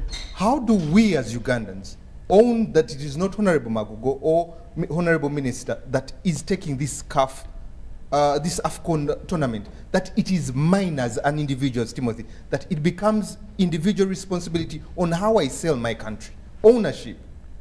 So of course the ownership is like promoting patriotism. Patriotism cannot be promoted in schools and classes. When I remember one time telling people that one day the world will know about Arua. I remember in Myenga, I think it was 2014, when Izukuru won the Commonwealth in Australia. I told people, teams will come from Arua, people will start understanding about Arua. When we start winning at international levels, I can assure you patriotism just starts growing. But when you're gonna start testing the man of Afcon, and we say we are bidding for Formula 1, yes, Ugandans will be ready. They will support us. So if we do very well with Afcon and make sure that many Ugandans touch the dollar, touch the shilling. Amos, do you want to take this minute of an information that in Morocco, I've been to Morocco so many times. If you find a taxi driver and is taking you around, the first thing will tell you, have you tasted Moroccan tea? Yes. They'll talk about the chicken tangine. If you're really brilliant, you'll see that this person, at the beginning I thought it was just a one-off. Then I realized that every taxi I'm going into, everybody is asking me about Moroccan tea and the chicken tangine. So it has been inculcated in the people to understand. So I just wanted to give a bit of... I think it's making a very big point. I've also been to Morocco. I wrote about Santiago to Hungary. I went to the 5th largest city, it's called Agada. Yes. Agada is on the ocean. Agada, on one stretch of 10 kilometers, because I ran it, has more international rooms. Now, 50th city in Morocco has more international rooms than Uganda. But it's because of things like sports, marketing the Agada. It's also marketed as a destination itself. And it has a council that markets it. Like we would have, instead of our mayor talking certain things, we'd be now positioning and pushing everyone to market the city, Kampala. Yeah. But what I'm saying is that when Ugandans test an opportunity, they support it. Right now, they're skeptical because they don't understand it. But we need to continue explaining this. You need to continue hosting these big people. You don't have to host me, but you can always host them so they explain more and more about this. Lastly, I wanted to say there's one thing again Professor Sali talked about. We are going to have so many international scouts, football scouts, coming into this country. We need to start positioning our talent as early as possible. And when those people come, we have to be very, very intentional. They must see that football talent. Because at the end of the day, we need our boys scouted. We need our boys playing in big leagues. And that will continue to market the country called Uganda forever. Thank you very much, Amos. Chairman Tashuba, let me come to you. There are 3 countries here. Generally, you can't say you can walk from here to Nairobi or walk from here to Dar es Salaam. How is the coordination going to work out, especially the 24 teams that are supposed to be landing in these 3 countries, barely 8? How is that coordination going to happen? But most of all, I think the question, who is going to do the opening? Who is going to do the closing? Who is playing the semi-finals? Because those are all selling points for which countries? Yeah, I think first of all to first demystify the issue of distance. The distance we're talking about between Kampala, Dar es Salaam, Nairobi are shorter than some countries when they choose to host. If it was in Nigeria, you would be moving maybe in one country even bigger distances. Even if it's Morocco, you are doing Rabat, you are doing Casablanca. You might be South Africa is even worse in distance. So these 3 countries are well interconnected by air. Here to Nairobi, 50 or 45 minutes. Dar es Salaam, 1 hour, 20 minutes. And depending on which other, if it's Dodoma, it becomes shorter, or whatever, whichever cities it's going to be. So I believe that with the regional, with the 3 airlines that we do have already by ourselves as the 3 countries, it's going to make it very easy. But also, if you are in Nairobi and you're going to Arusha for games, if they choose to host the games in Arusha, then you're on the road for around 2 hours and you cross the border and you are there. So as it is, we think that the East African community, to the point that has been said earlier on, this thing is going to further integrate us. And I think that's one of, if I remember well in the meeting we had with His Excellency, because he said, is this thing East Africa thing? He said, yeah, I think there's 2 things, East Africa thing and the 2027, having a benefit of time to plan. And he says, go ahead. And he understands how this thing can really, really bring us very, very close. So by road, we can move to the 3 countries. By air, we can do the same. So it's 3 countries, water, but very, very close. By water, I hopeful by that time that there'll be some MV on the lake to do the transport on the lake. But you've talked about the other aspect of who is hosting what. You know, when we are doing the bidding, we agreed as brothers that we are going hunting. Let's first get the animal, because before we think about who is taking the hat, who is taking the hat is one. You are going to hunt that one animal. Are you going now to fight over the hat and the animal goes away or what? So if you ask me that, at this point, I don't know who is taking the hat, who is taking the liver. I don't know. But I believe that as the 3 countries, with the same spirit within which that guided us in the bidding, we'll be able to sit and agree. If it's a Rotary or whatever we have to pick, that will be done, and we'll know who is ready. But also, most importantly, what we have to focus on as Uganda as a country is to make sure that we are prepared and ready. Actually, the biggest issue now is to make sure that every country works so hard, and time is of the essence, that we are ready. Because now if one country fails, then the other 2, one will take the opening and the closing finished. So before we even think about that, I think we just need to get ready. But at an opportune time, once we know we are on the right track, together with, I believe CAF has to have a big say on this. Maybe Chairman, there's choose information there. Yes. First, we have a committee at the region. Yes. Of us. Number 1 is the heads of state. Yeah. Number 2 is the Council of Ministers of Sports. Number 3 are the federations. This is the structure which we have at the region. Then at the same time, we also have the technical people at that level. So what Chairman is talking about, that is true even in my own culture. When you're looking for a target, first secure the animal. Then now that one, to cut the thigh, to cut the what, that will be determined at that level. Yeah. And I can promise you, our heads of state are entirely on top of the project. Engineer Magogo and also his team are entirely on top of the project. Even us as ministers, we even meet, we have committees we have set up to make assessment of each country's preparedness, so that we are not shocked. Like the president said that the planning is 3 stadiums. If one fails, the other the two two can must still proceed. have the 6 stadiums. And we are working on that. That's why I am talking big, that we are entirely ready. I thank you. So, Chair. Thank you, Honorable. Yeah. But again, to that point of talking big, you know, what Amos said earlier on, if you don't think big, there's no way you can't stumble into greatness. No. You know it. You can never. You can never. And for me, the pride I have is that I'm able to work with leaders like my honorable minister. I like people who think big. I never like thinking small. Even when I told people I want to be a young man, not a big boy.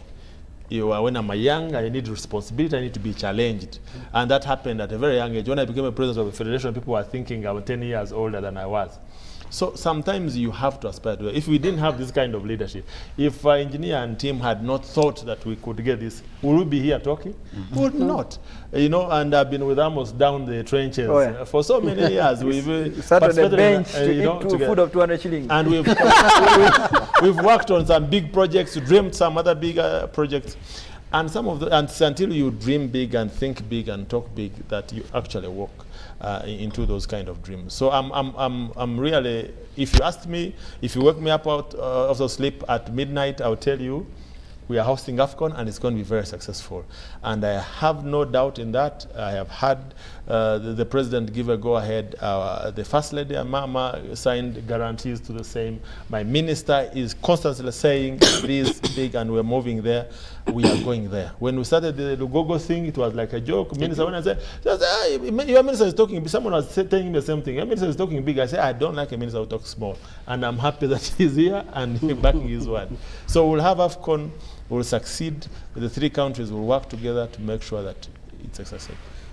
Professor, the sportsmen are here, including Honorable Magogo. Yes. But let's get to us as Ugandans. When we look at these 3 countries, what are our strengths and how do we leverage on that? But also as a country, as Uganda, what's our value proposition? What are we bringing on the table? Ugandan citizens, we're known for hospitality, but what more can we bring on this table? Thank you very much. I think the biggest thing that is being brought on the table is what the government side is doing in terms of infrastructure, in terms of planning, in terms of everything. Of course, one of the things which distinguishes Uganda, and if you want to talk about the people, we are, Kampala is known as East Africa's social capital, and Ugandans generally, globally, are known as the happiest people. You just need to look at the World Happiness Index. We are the happiest people. People don't understand why we are happy, but that is that. So I think we have food, weather, we don't have problems. Of course, some people would say because we are too comfortable that we are too strong. Yeah, we are just too comfortable, so we are permanently happy. So what do we bring on the table? I think as a people, one, we are going to be the cheerleaders, we are going to be providing the services, and as people have said, we have the capacity to do these things. It is just that maybe no one has given us an opportunity, or no one has even believed in us. True. But I believe in that grand plan. There's going to be sensitization of the people. There's going to be, I think, some training for the hotels. How do you serve at international levels? There's going to be people, whether they're in the markets, how well do you package your thing? I mean, there are people who will just come to Uganda to be able to eat a pineapple off a wheelbarrow. So can we make sure that that wheelbarrow is cleaned that day? And these are some of the things people look for. When we are in Accra, what do we look for? We look for that wheelbarrow which is pushing coconut. Yeah. And they have this way they cut the coconut and you put in a straw and you move with your coconut. Madaf is called. Yeah, okay. So there are these things which are happening. So we have a lot of this, but no one has intentionally organized us for international tournaments. Because many times when big people are around, when internationals come in, we have to get off the streets.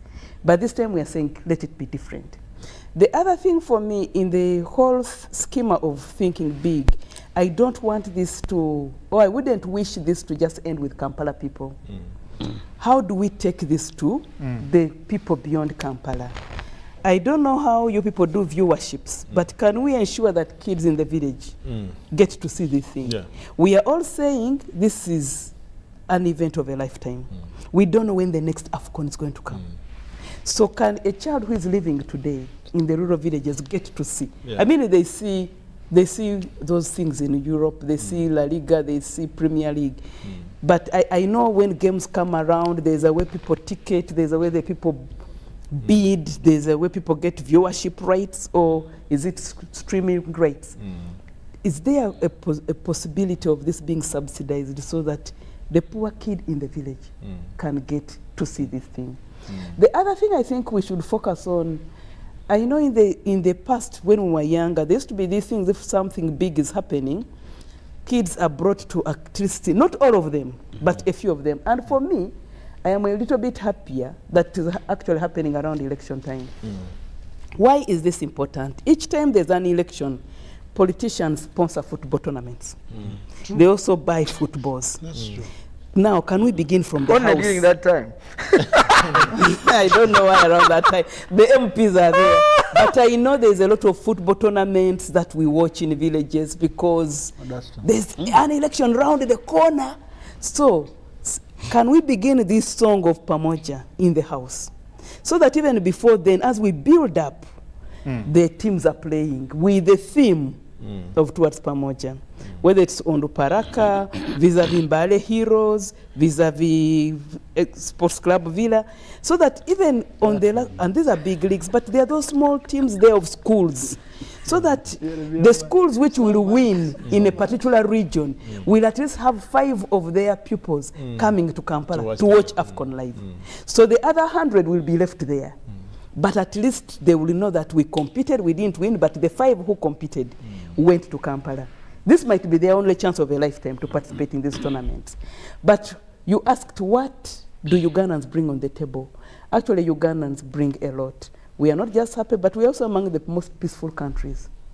That you can come in and then you move around. Try to check with the people who come here, whether they're just coming for conferences. We're in the academia. They don't just come for a conference and go. They want to see the gorillas. We always have people who come for a conference who say, we are tired of you people bringing us to Kampala. Next time this meeting, this workshop should be held in Mugahinga. But of course, there's no one who's going to give you money to hold an academic conference in Mugahinga. But I mean, people are going to come and they're going to do this. And why is this possible?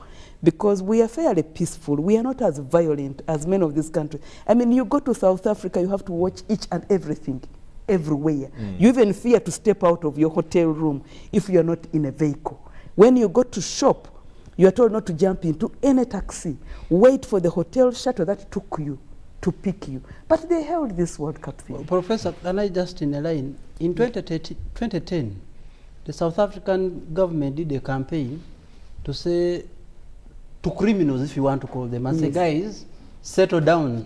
Can we first host the World Cup? And indeed, the crime rates went down. Yes. Because they needed, say, guys, settle down. And the joke was always like, the money has to first come in. Yeah. Then we rob it. Yeah. So those are some of the things. Professor, I think that's a very interesting. And I've seen it also in Durban. Yes. Durban hosts what they call the 3rd biggest tourism fair in the world, called Indaba. It happens every May. During Indaba, they clean the street from all the criminals. They first, let's say, earn the money, then the criminals can come back again. We don't have that thinking here. Yes. Professor, you are finishing your thought. Okay, yes. I know. I mean, there was a similar thing which happened in 1974 with Rambo in the jungle, but that one, the criminals got killed by Mobutu. So we no longer do that in the world today. But you know, you can get everyone to buy in.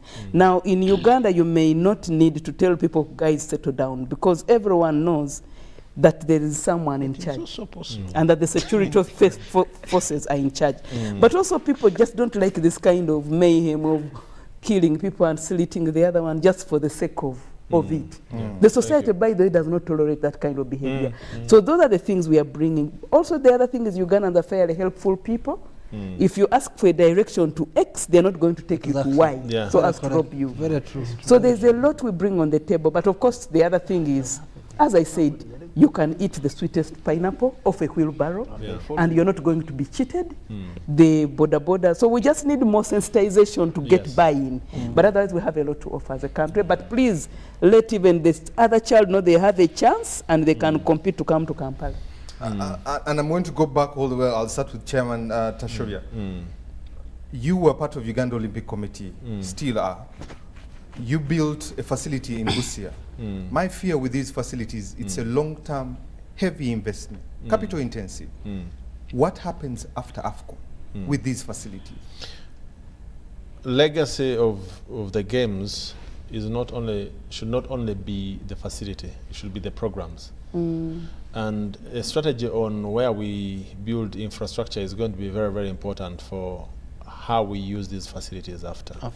If we learn from some of the countries that we've been to during the Birmingham Games, most of the games were in universities. The Oregon Games that you saw where Cheptegei was running and breaking records, that was in Oregon University. So there has to be a strategy, and this we have talked internally, and we're going to come up with a full rollout. As much as we're talking about competition venues, there's going to be practice venues.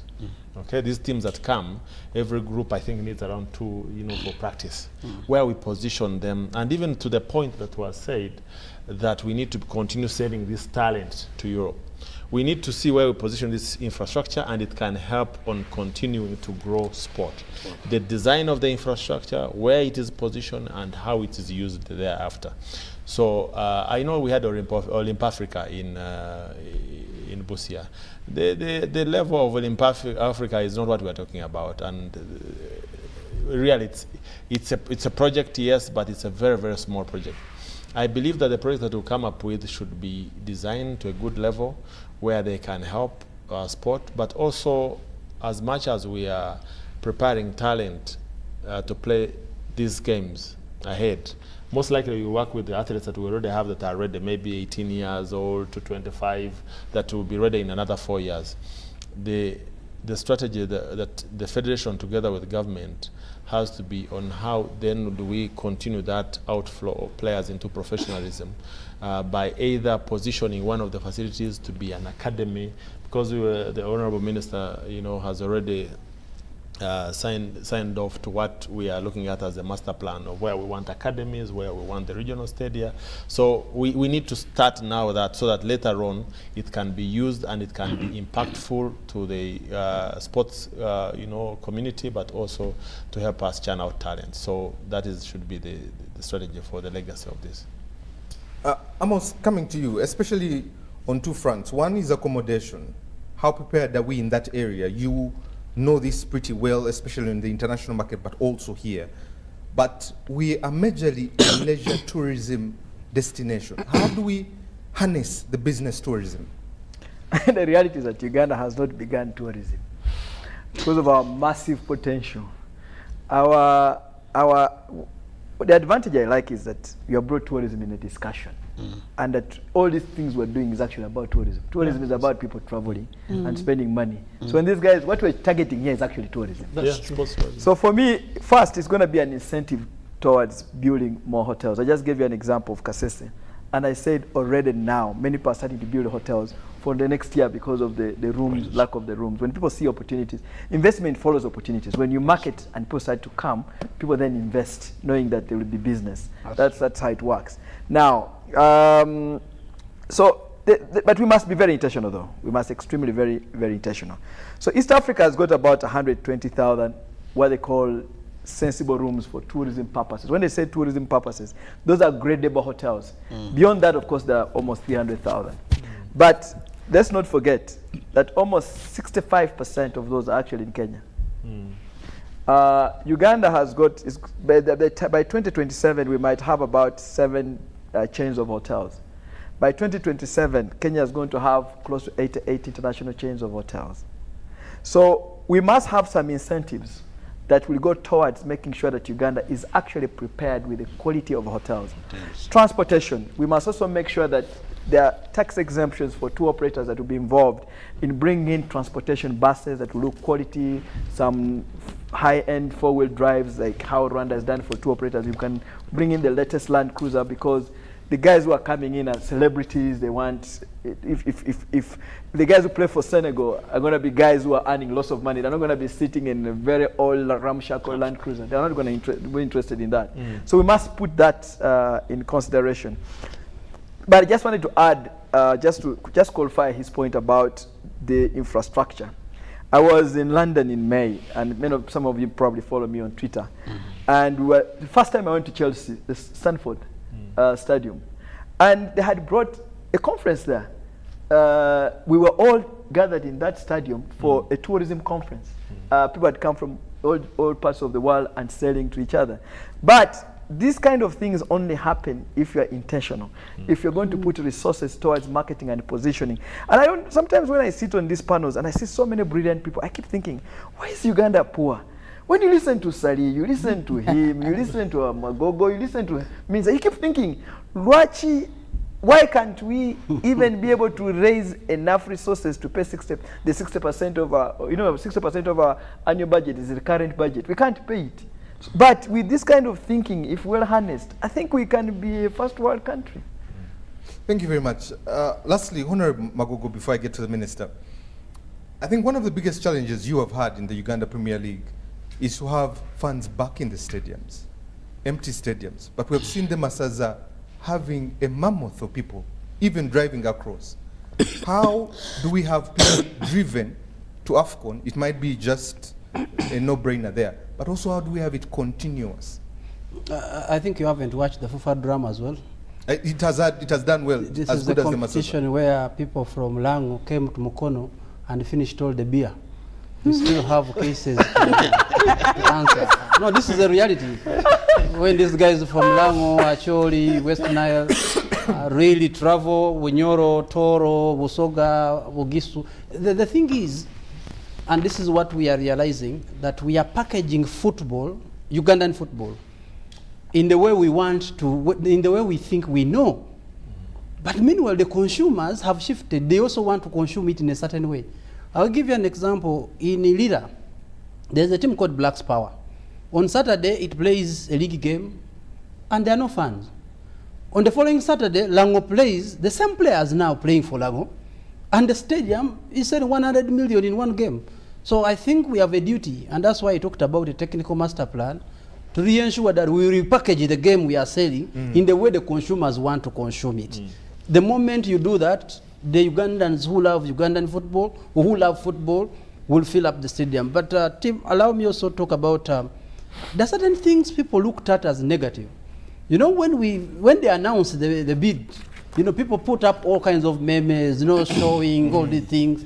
And for me, I was like, okay, this is not right. But you are talking to Merinos. These guys communicate in a certain wavelength that probably some of us may not. For me, the message was going that eventually Afcon is here. It might have been packaged in a way, Sadio Mane coming out in a dusty car. I saw that. The fact is that for me, it would be, somebody wants to look at it as negative, but communication is a science. And at the end of the day, I'm sure very many millennials who were retweeting and playing with this, we understand what we are doing. Allow me also mention that I'm very fortunate that I'm working at a time, and if we don't harness this time, whereby my CEO, Edgar Watson, is my university mate. We met so many years ago, and we didn't know we would be here. I play with the Honorable Minister on the Parliament team. I pass and he scores. Ambrose has headed the federation like me, or Guel has been. I mean, if you have these people around, there's a way we have a chemistry of understanding ourselves, and we seem to be right now at the center of this particular thing. When we were in Ghana, in a minute, is that that's where Uganda played the 1978 Africa Cup of Nations. And Abedi Pere told me in his own words, I was inspired to play football by Filippo Mondi, who is a Ugandan, who had a very wonderful. So I believe that when all these stars come to Uganda, probably there's a kid in Arua, there's going to be a kid somewhere in Fort Portal who is going to be inspired. And sport has been proven that you get stars out of inspiration until you have an inspiration. We have talked about incentives, and for me this is the last one. Taxes. This is what we are communicating to government and saying, look, if there are challenges in infrastructure, how are we going to encourage the private sector that are willing to invest, especially in the sports infrastructure. How do we help them with the facilities around? I'm St. Mary's Chitende. I have some rough roads around the stadium, but I cannot do them. So are we going to be intentional and strategic to ensure that with these private sector investors, how do we help in a situation that allows not only to host Africa Cup of Nations, but even the time after? Taxes on artificial turfs, taxes on events. If it was done for Chogam, I think this is the right time that we make the message that let us support the industry. That's true. Honorable Minister, even as I give you the last leg here before we give our parting shots, football is a global sport. As a global sport, by 2022, it showed it was consuming about $3.3 billion. As a country, this is an opportunity. How do we position ourselves, both talent-wise, infrastructure, to be able to tap into this money?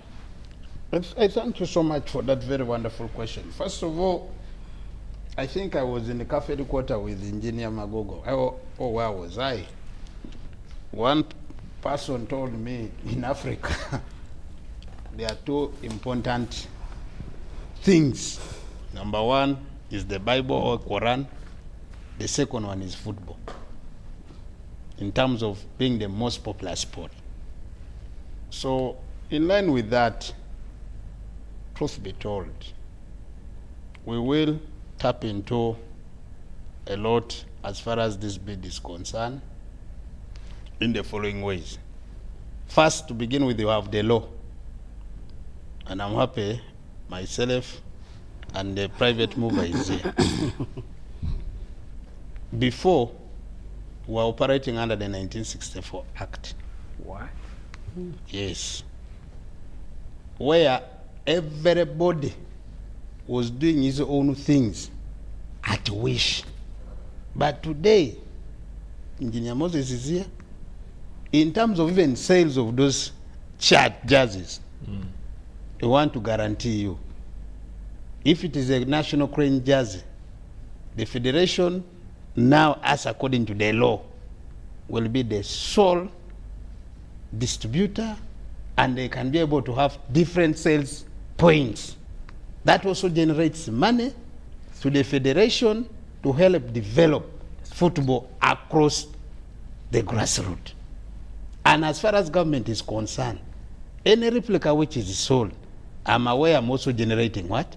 Money in terms of taxing. Yes.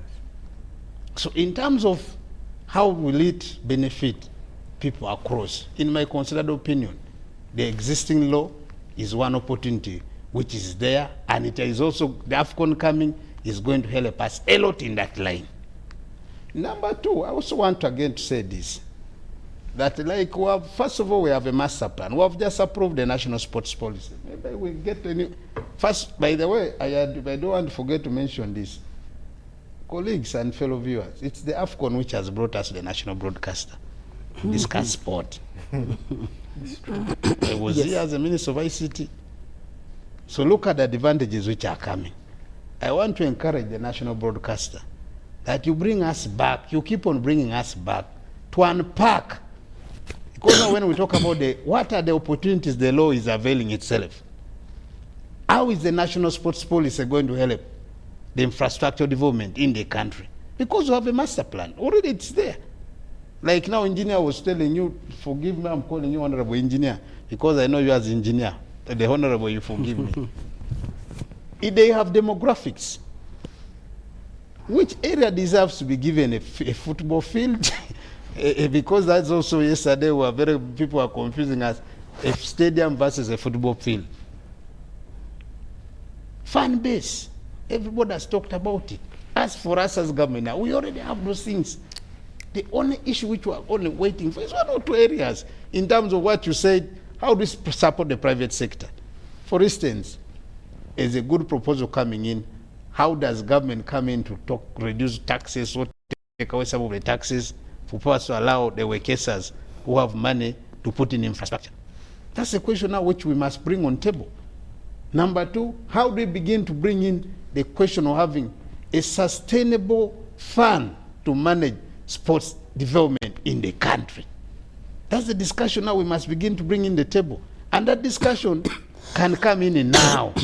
For instance, now, engineers just talked about St. Mary's Chitende.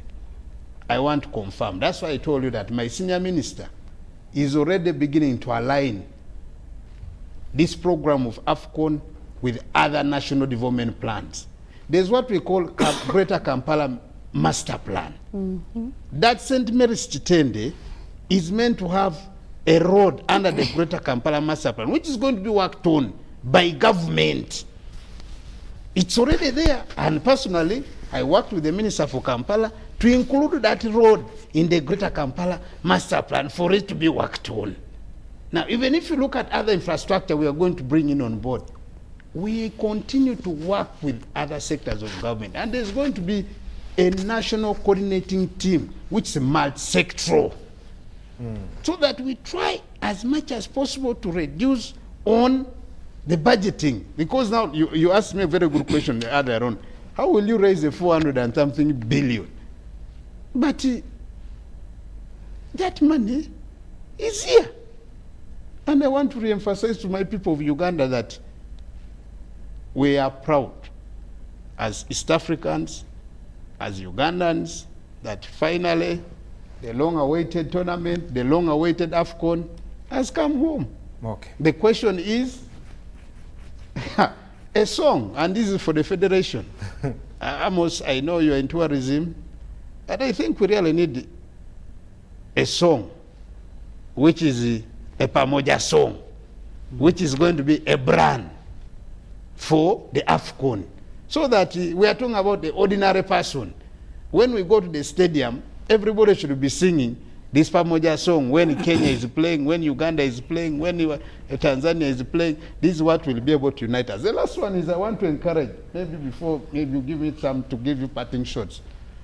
You know, world over, the little time I've been in the sports subsector, and as a father and a love of sports, when you talk about Masaza Cup versus our Ugandan leagues, I want to just give you an example. That Masaza Cup gets big sponsors. The first one I know is Airtel. Am I correct? No, you are correct. Now, do you know how much marketing strategy Airtel invests into the Masaza Cup? Now, you come to the Premier League, where we're talking about KCCA, Soccer Club, Villa, name them. We have Star Times. How much is Star Times investing on marketing the Premier League? We have MTN. Now, the world now have MTN. Now, MTN. We have to talk about MTN.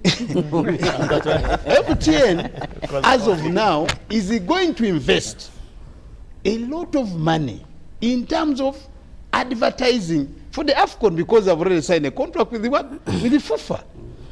So I want to encourage the private sector. The biggest challenge with Ugandan multinational companies, what is the return on investment on our sports development in the country? With due respect, let me maybe not say, it is almost negative. Tanzania, look at the Tanzanian league. Oh, yeah. When Yanga is playing Simba, the stadium is full. But who are the sponsors of this league? Isn't it Azam? It's a Tanzanian-owned company, am I correct? Yep. Now, where are big companies in the country, locally, to invest in this kind of infrastructure, in this kind of industry? That is a message which I want to say. God has given us a golden opportunity that this Afcon is coming to help us to begin unlocking these problems which we have been having in this country. And for me, I really want to say the time is now. Like engineer said, if we can't do this now, then I don't know where we shall go. But I'm happy I am the Minister of Sports. I'm going to give each of you 2 minutes to give parting shots. So be like the minister and talk big. I'll start with the professor. Yes, thank you very much. I would like to begin with where the minister has ended. And it's not just that Masaza, Ulango, and then Black Spurs vis-a-vis the Premier League and sponsorship. I think this is a call for us to build patriotism in this country. Beyond football, beyond Afcon, there's a real need to build a Ugandan identity and an East African identity. So this should be one of the spin-off. We've also talked about the Pamoja spirit. I think this should be built, and starting with the people who are vision bearers or people who are leaders in this country, particularly the MPs. You all go back home every weekend to consult. Please begin singing this like you have been singing SDGs, and you're singing Operation Wealth Creation and all the other things. Parish development model. Parish development model. Yes. Please add Pamoja on that song. You asked a question about the infrastructure. Personally, I'm not worried about, maybe I should be worried, but I think we still need to invest in infrastructure. Imagine the people who built, not Nambole, Nachivubo had not built it because Ugandans were few and the teams were few. We wouldn't have it. We have a demographic which is growing. 67% of our population is 15 years and below. Let us put these facilities there. Let us support them. One day they are going to be used and expanded on. I think let us be futuristic and not just plan with our times. This country is growing. There's going to be a population beyond us. And finally, let's continue to plan. Let's be intentional, and let's learn to document what we are doing. Thank you very much. Thank you. Chairman Ambrose. Yes, thank you, Timothy. For me, I'm happy that this opportunity is here for us as Ugandans. What was a dream is now a reality that we should fight to make it stand. I dream of Uganda where people are going to be manufacturing footballs by 2027 because they're inspired that this whole thing will, spin us into a football frenzy where the consumption is going to go up. I'm hoping that the private sector will come in and set up very good academies inspired by this dream of having Afcon here. But most importantly, I'm hoping that every Ugandan, from the Muntu Wansi, like they say, up to the leaders, that we will bear this dream with us and be able to benefit from it. Because if you don't participate in living the dream, for sure you'll miss the opportunities around it. So I'm hoping and I'm hopeful that this thing will be a success, and that at the end of it, Uganda will not just say we did Afcon and that's the end of the story. It will say that we need more Afcons, we need Afro-baskets, we need UCI World Championship, we need all these big events to be able to position our country to benefit from sports tourism, which is the biggest impact economically. Thank you, Chair. Amos. I think for me, first of all, that this team went and hunted this animal. It is now reality that is going to set in. The reality is that the two boys that were in this basket wheel are extremely very aggressive business-wise. We also need to know that we have to prepare ourselves for real war, to tap into the best opportunity that there is. As a country, let's not be shy about chasing the best for Uganda, and as far as the East African, as far as Afcon is concerned. But also let me say this, I think we have got very important people here, especially Parliament. We should now be discussing about budgets to position the country. True. As we do this, there must be budget. We should be on CNN, BBC, trying to, all these things must actually work for the country within the next 5 years, and we shall have results for our country. Thank you. Honorable Magogo. The power of sport. We have seen sport used to stop wars, like in Ivory Coast when Didier Drogba went and talked to the rebels and told them, guys, put down the guns. We have seen Romario, a footballer in Brazil, land into thieves at night. And then when they looked at him and said, you are Romario, for you, you are free to go. I mean, this is the power of sport that can be utilized. And it can't be bigger than this. It's a uniting factor. For the first time, we're in the House and there is no side to sit, because the opposition and those in the side of the ruling party talk religion, talk tribes. When Cheptegei is winning, I don't want to care where he's coming from. That's when I'm very